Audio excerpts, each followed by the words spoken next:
Today, I'll show you how to connect PV to Access. First, mag-open tayo ng Access. Then, click blank database. Kung gusto mo palitan yung file name, edit mo lang siya.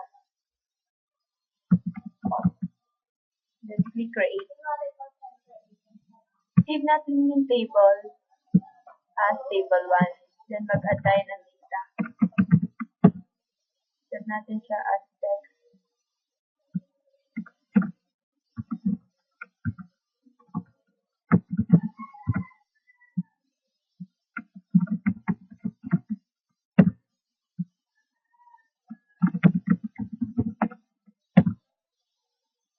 Then, click save. After mo siyang i-save, pwede mo na siyang i-ex. Then, open mo yung Visual Basic. Click mo yung new project. Windows Form Application. Then, click mo yung Add New Data Source.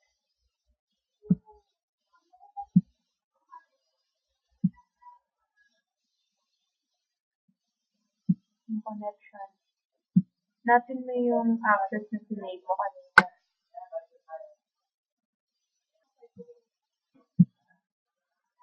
Then, click mo yung test connection.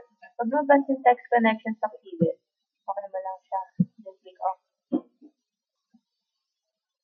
Then, pwede mo na i-click yung next. Mark natin sa pareho.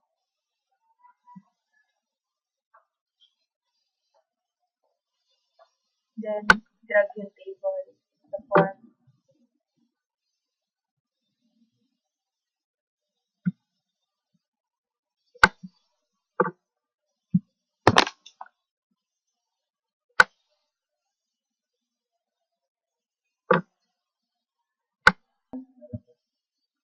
Then, save mo muna bago mo siya i-run.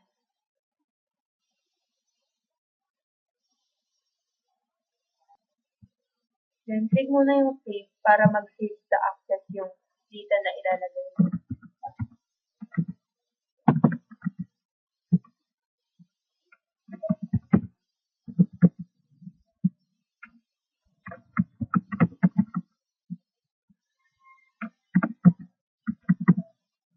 Then, save. Para makapag-add pa ng another data, click mo yung add.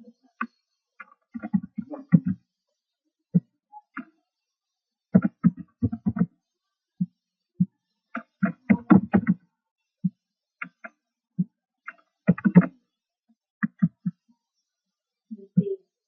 Ay, ba?